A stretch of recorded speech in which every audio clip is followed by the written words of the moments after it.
Hey, how you doing? This is John, and welcome to John's Long Box. Today we're looking at ROM Space Knight. This is issue 11, 50 cents. This is, if I remember correctly, this is 1979, I'm going to say, Comics Code Authority. I picked this because of this beautiful Michael Golden cover.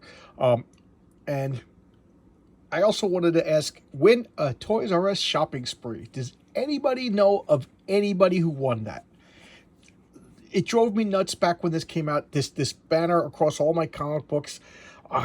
They did it. I remember the X-Men with the Death of Phoenix. With this comic book could be worth $2,500 to you. And did anybody win these contests? Does anybody watch my videos know of anybody who won these contests? Just let me know. But look at this great cover. All right, this is Michael Golden. He was a big deal at the time. I love Michael Golden's artwork. So let's take a look at the inside. We got cash prizes. Prizes cash. What is this? The sales. Okay, sell some crap. Oh, there's a fold in my comic. Oh, well. Nothing I can do about it. Okay, so here we have the splash page. Standoff. Let's look at the indicia before we continue. Oh, 1980. All right, I said 1979. I was close. Okay, volume 1. October 1980. And October is the month that you return the comic. It wasn't the month that the comic came out. For those of you who do not know, back then there was only the newsstand, and that meant comic books they went on the same racks as like magazines and newspapers and stuff like that. And all magazines and comics and I guess maybe newspapers too, were returnable. So you laid out a price for them, and then when the time was up, say in October, you would rip the cover off, send the cover back, and they would credit you. And you see this little green on the top? That was October's color. So when they would get a little chart, and when you got that color, you take all the comics with the green stripe on it and return them for credit. I talk about that every once in a while. All right, let's go for the credits. Bill Mantlo story, and every time I talk about Bill Mantlo, I got to bring up the sad story that Bill Mantlo was I think it was a car accident, and he suffered a traumatic brain injury, and like he lost his memory, he lost a lot of function, and he spent the rest of his life in like an assisted living facility. And I heard that he was scared of men, and only women could visit him. So which I don't know. I'm speculating that maybe he was abused by a male intern or a male family. I don't know. I don't know, and I don't know. I don't want to cast illusions, but just a sad story. And I don't know if he's still alive or if he died. I don't know. I should look that up. Okay, Sal Buscema. This is one of the Buscema brothers. There was John Buscema and Sal Buscema. I think John was the more famous brother. And from what I know, and I could be wrong, I heard that Sal Buscema was like the more like professional, as far as like, look, it's just a job. I'm going to take the job. I'm going to be quick. I'm going to make money. And I heard that he was the first comic book artist to like make like $100,000, and this was a year, and this was like the early 70s. So he was like a super legend, just fast, dependable work.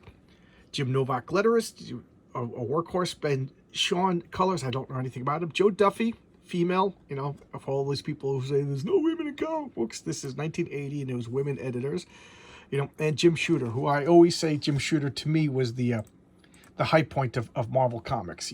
Just he was a tyrant. A lot of the creators don't like him.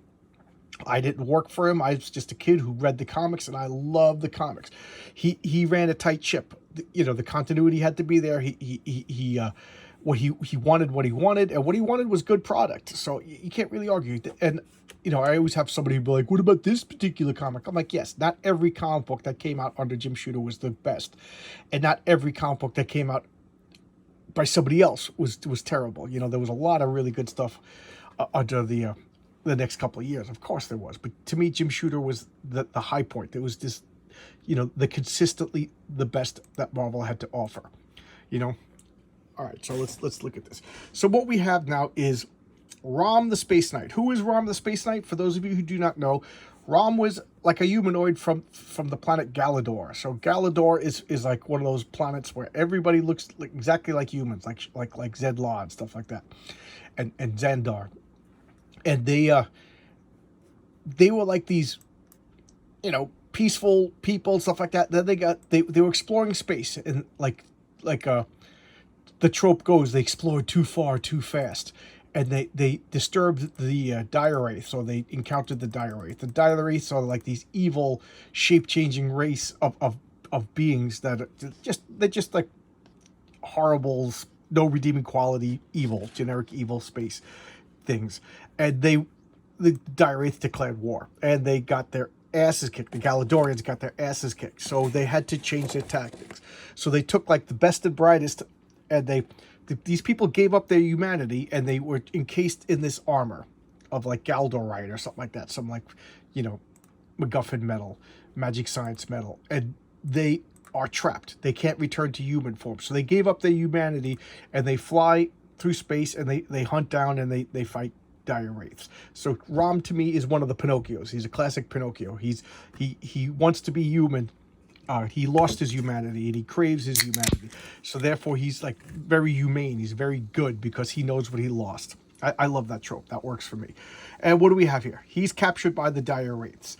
Now, not everybody in this particular picture is a dire wraith. You know, that's one of the things about the dire wraiths is they shape change into a human form, and you know, they use human beings' natural paranoia and distrust to their advantage. So this is the Magnetotron or something like that, and it's capturing it, and it's keeping Rom at bay. So he's trying to punch it out, but like, you know, physical force isn't doing crap. He takes out the energy analyzer. This is one of his weapons. The energy analyzer scans, and it tells him who's dire wraith. So he finds out that this woman is a dire wraith. That's like their true form, this horrific form.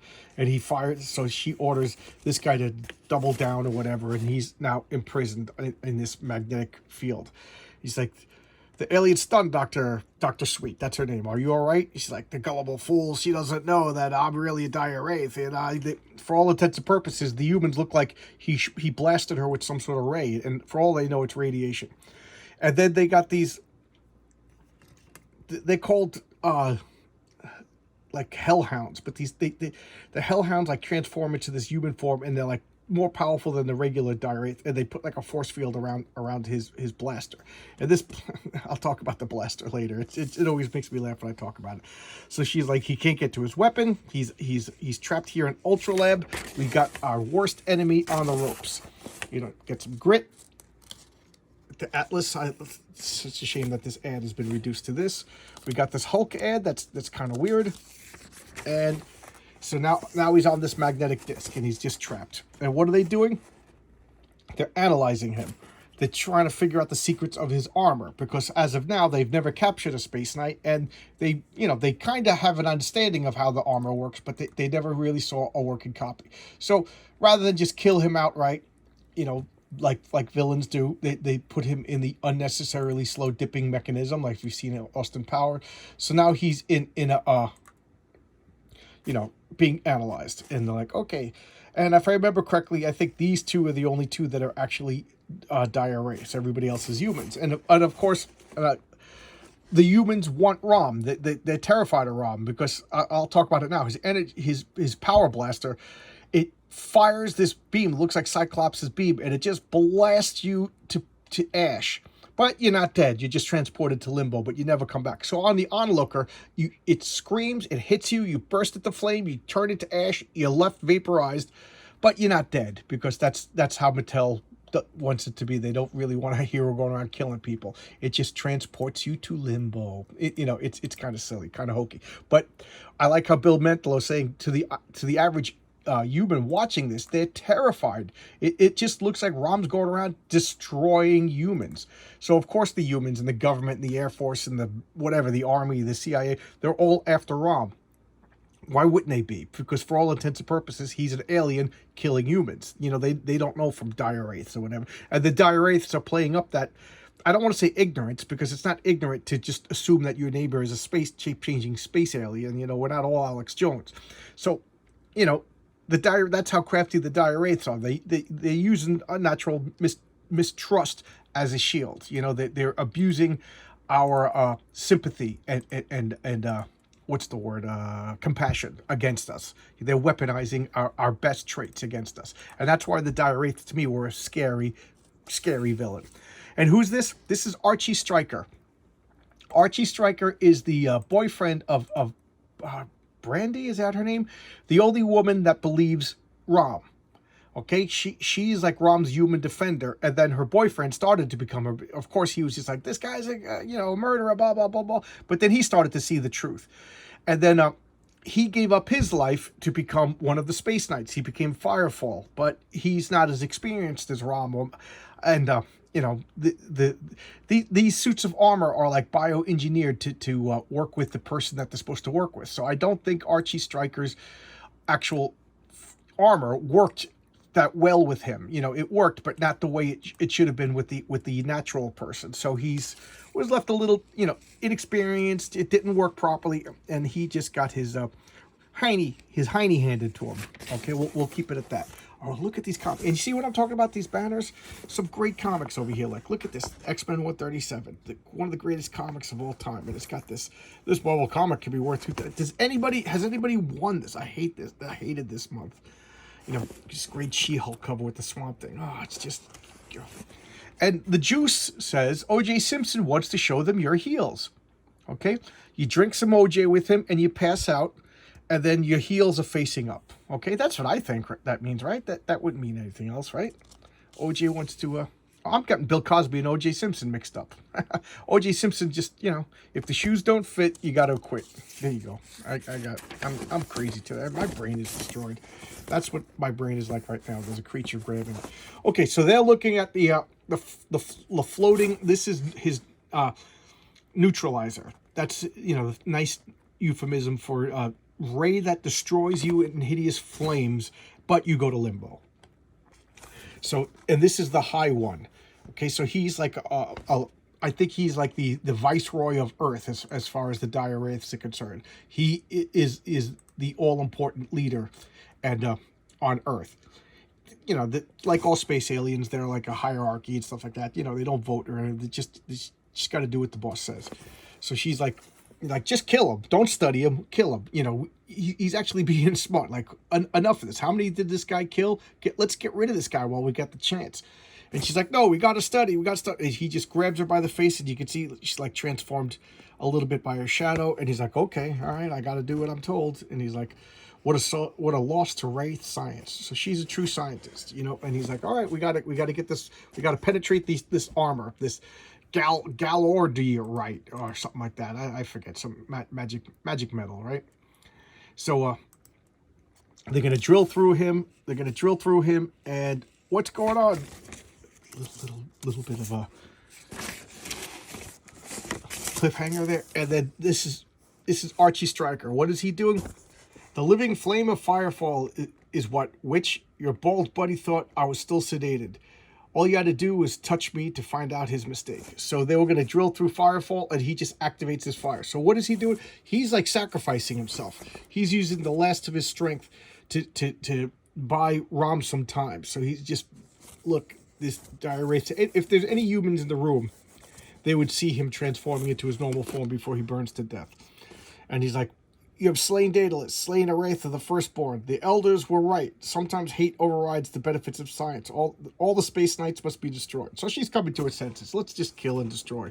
And she makes this maniacal face, and Rom is finally free. It's like, he should have been rendered immobile by the electromagnetic field around the disc, and Rom is just destroying stuff. Rom, I think, isn't like a Hulk level strength. He is actually pretty tough. So, him breaking free, he should be able to smash everything. So here's smashing everything. He's still sitting down. He's beating them up, and he's about to go free. I don't know what's going on with my throat, everybody. I'm sorry. Okay, we got, what is this? Mile High Comics. Yeah, Mile High Comics. And Rom, he flies. He has like jetpacks on his back. He lands on the ground, and now all these humans come in, and she's like daring him. Go ahead, use your, He's like, are you okay? Okay, I tried to kill you once, Rom. So he got the armor, and he fought Rom for the first time they encountered each other. So he's like, I'm now making up for being a jerk. He's like, you do not who you serve. So Rom's being magnanimous. Is that the word? Like he's forget. It's like you did the right thing, and like it's like I'm dying now. I'm sorry. You know, I'm sorry I doubted you, but I hope I made it up for you.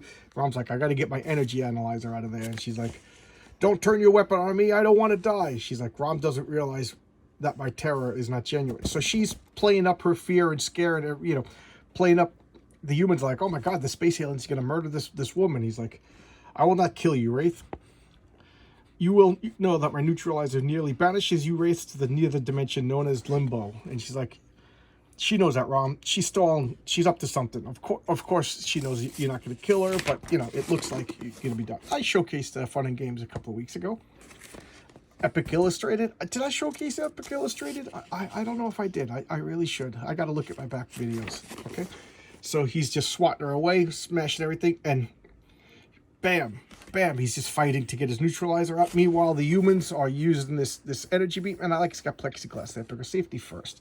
They got to drill through the door, and he's just like, we got to get this. We got to get this. So, is the letters page toy? Okay, I just like looking at the names, see if there's anybody I recognize. Okay, I don't recognize any names. Okay, I would have said it. All right, Deborah Rosen. See, women will even write letters. I can't stand like today. There's no women. It just means you don't. You never read comics. You joined in the past couple of years and you started complaining. You don't know anything about it. All right, so Firefall jumps on the force field around us, and he uses his last bit of energy, and he's dead, or he's dying. So Rom's like, I cannot let the sacrifice go in vain. He grabs the neutralizer. He puts it right into her face, and all the humans are like, oh my God, this is horrific. And does he shoot her? Does he shoot her? Human Torch, you're too stupid. You beat Vincent Price with fruit pies. I despise both of you. Fruit pies are disgusting. So everybody breaks in. This is like the media girl. She's a newspaper reporter. She gets in. It's like, look, with the alien. He's got this woman. She's like, go on, Rob. Go on, Rob. Banish me. I dare you. She's like, you know, if you destroy me in front of everybody, it's, you know, they're going to never believe you. You're going to set your own cause back. And Rob hesitates for a second. He looks at Firefall, and then zrack, boom. And the, you know, the gun's smoking, and it's just like a pile of ash. Because I have rid the earth of an enemy of your world, and you will not believe me. Then come. Rom is ready for you all. So there you go. You know, they're all, can you blame them? They don't know anything about dire wraiths. They just saw Rom just horrifically destroy a female scientist, and all the guys are like, oh, we got to take out Rom. So here you go. So this was Rom number 11. I love this series. I reread this series a couple of years ago. I thought it held up. I think it did a good job. It's a lot of fun. It's got a lot of, the later issues have a lot of interaction with the Marvel characters. The first couple of issues, not really, but I thought Bill Mantlo was a fun writer. He got some great artwork, you know, some classic Marvel artists, and you know, there you go. What is it, 65 issues, and they're not really that expensive. I would pick them up. Keep in mind, Marvel lost the rights to the name Rom. It's Hasbro.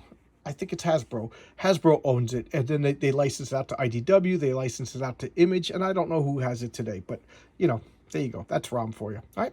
See you around. See you tomorrow with another video. Somebody requested this, and I was all caught up, so I figured, why not? All right? See you tomorrow. Bye-bye.